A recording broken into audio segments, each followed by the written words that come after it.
مامۆستانی ناڕازی دوابڕیار لەبارەی بایکۆتی هۆڵەکانی خوێندن دەدەن. بابڵ تاڵەبانی لە بەغدایە و یەکێتی بڕیار دەدات لەبارەی بەشداریکردن یان بەشداری نەکردنی دانیشتنی تایبەت بە هەڵبژاردننی سەرۆک کۆمار. ڕێبەر ئەحمەد کاندیدی پارتی بۆ پۆستی سەرۆکۆماری عێراق لە وتارێکدا باز لە وابەستەبوون بە دەوڵەتی عێراق و پاراستنی بەرژەوەندیە باڵاکانی دەکات. سڵاوتان لەبێ لە شارپرێسەوە هەواڵی ڕۆژتان پێشکەشەکەم. ئەنجومەنی مامۆستانی ناڕازی لە کۆبوونەوەیەکدا دوابڕیاری خۆیان دەدەن لەبارەی بەردەوامی یان شکاندنی بایکۆتی هۆڵەکانی خوێندن لەلایەن مامۆستایانەوە. مامۆستانی ناڕازی ماوەی زیاتر لە 2 هەفتەیە بایکۆتی هۆڵەکانی خوێندنیان کردووە و بەهۆیەوە دەوامی بەشێک لە قوتابخانەکان لە پارێزگای سلێمانی پەکی کەوتووە. لەو بارەیەوە سەرچاوەیەک لە ئەنجومەنی مامۆستانی ناڕازی بە شارپرێسی ڕاگەیاند لەبارەی بەردەوام بوون یان بەردەوام نەبوونی بایکۆت بڕیار دەدەن و جگە لە بایکۆت چەند بژاردەیەکی دیکەشیان هەیە. سەبارەت بە بژاردەکانیش سەرچاوەکە بۆ شارپرێز وتی یەکێک لە بژاردەکان ئەوەیە تا موچەی مانگی 3 دابەش نەکرێت نەچنەوە هۆڵەکانی خوێندن و بژاردەیەکی تریشیان ئەوەیە دەست بکەنەوە بەدەوام و 10 ڕۆژ مۆڵەت دەدەنە حکوومەت و چەند بژاردەیەکی تریش هەیە. لەبارەی دەستبەرداربوونی داواکانیان ئەندامەکەی ئەنجومەنی مامۆستایان جەختی کردەوە بە هیچ جۆرێک دەستبەرداری داوا و خواستە ڕەواکانی مامۆستایان نابین و ناچینە ژێرباری هیچ فشارێکەوە و خاوەنی بڕیاری خۆمان دەبین لە پێناو بەدەستهێنانی مافەڕەوەکانمان. لە دوای دەستبەکاربوونی کابینەی نوێمی حکوومەتی هەرێمی کوردستانەوە یەکێک لە دروشمە سەرەکیەکانی کابینەکە چاکسازی بوو لەسەر جەم سێکتەرەکاندا. لە سەرەتای ساڵی 2020 ئەنجومەنی وەزیرانی هەرێمی کوردستان بڕیاری پێکێنانی لیژنێکی باڵای بە دواداچوون و جێبەجێکردنی یاسای چاکسازی دەرکرد. بە راپۆرتێکیش حکوومەتی هەرێمی کوردستان وردەکاری هەنگاوەکانی جێبەجێکردنی یاسای چاکسازی لە ماوەی 3 مانگدا بڵاو کردەوە. لە ئێستادا و دوای 4 ساڵ لە دەست بەکاربوونی حکوومەت و جێبەجێکردنی هەنگاوەکانی چاکسازی خەڵک و حیزبەکانی ئۆپۆزیسیۆن لە دەسەڵاتی داوا دەکەن و دەسەڵاتیش هەر داوای دەکات، بەڵام نازانرێت لە کەی داوا دەکات لە کاتێکدا لە دەستی خۆیەتی.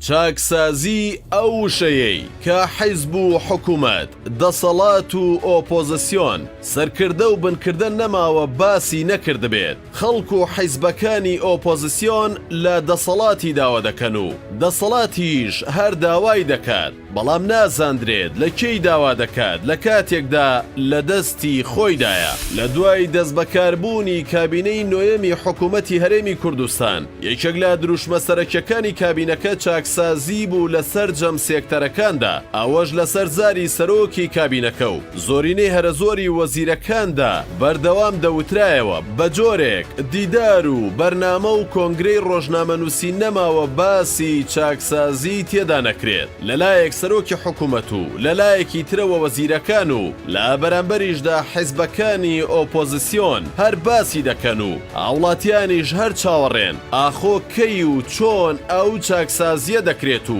کامەیە کە دەبێت چاک بکرێت. لە کاتێکدا هەموو شتێکی ئەم هەرێمە ئەگەر تەواو خراپ نەبوو بێت ئەوە بەباشی نەماوەتەوە. کار دەکەین بۆ چاکسازی لە کەرتی وەزیفەی گشتی لە موچەخۆر و خانەنشین و چارەسەرکردن و ڕێخستنەوەی دەوام و گرتنەبەری ڕێکاری یاسایی لە بەرامبەر هەر سەرپێچیەک کە لەم کەرتە کرابێت، ئەمەش لە ڕێگەی چەسپاندنی یاسا و دروستکردنی ئەنجومەنی ڕاژە و ئامادەکردنەوەی یاسای چاکسازی و ناردنەوەی بۆ پەرلەمان بە فۆرمێکی تازە و گونجاو.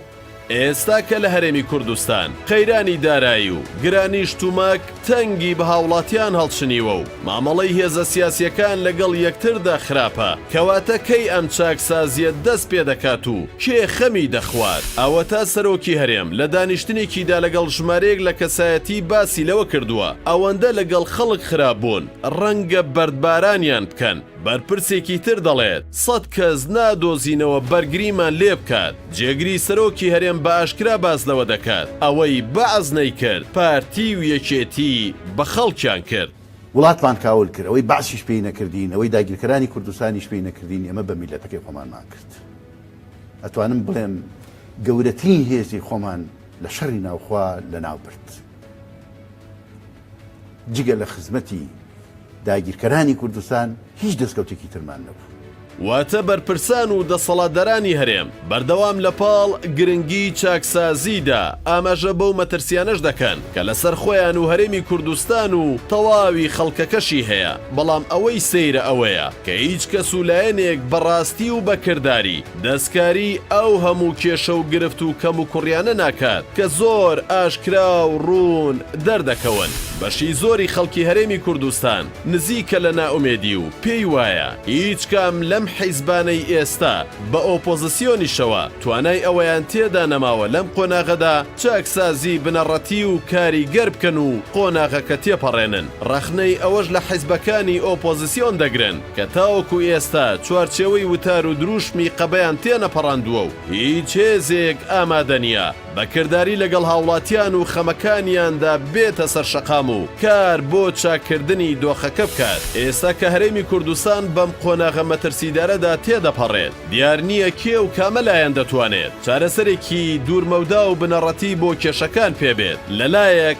خەڵک و ئۆپۆزیسیۆن داوای چاکردنی دۆخەکە دەکەن و لەلایەکی تریش دەسەڵات باسی دەکات و بەردەوام دەیڵێتەوە کەسێک نییە بزانێت کەی و چۆن ئەم چاکسازیە دەکرێت و کێ خۆی بە بەرپرسیار دەزانێت لە بەرامبەر ئەوەی کە لە هەرێمی کوردستاندا دەگوزارێت.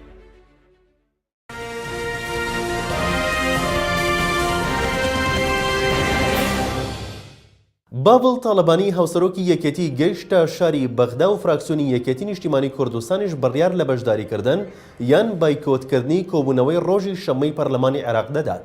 باجۆری زانیاریەکانی شارپرێز کە لە زاری سەرچاوێکی ئاگادارە و دەستی کەوتووە فراکسیۆنی یەکێتی لە پەرلەمانی عێراق بڕیاری داوە بەشداری لە دانیشتنی ڕۆژی شەمەی داهاتووی پەرلەمانی عێراقدا نەکات تایبەت بە هەڵبژاردننی سەرۆکۆماری عێراق ئەگەر بێت و سەرجەم لایەنەکان نەگەنە ڕێکەوتن. لەباری هۆکاری بڕیارەکەش سەرچاوەکە وتی نایەنەوێت ببنە هۆکارێک بۆ لێکترازانی نێوماڵی شیعە. بڕیارە ڕۆژی 26 ئەم مانگە دانیشتنی پەرلەمانی عێراق بۆ هەڵبژاردننی سەرۆکۆمار بەڕێوە بچێت ئەوەش ئەگەر بێت و ڕێژەی یاسایی بۆ بەڕێوەچوونی دانیشتنەکە تەواو بێت.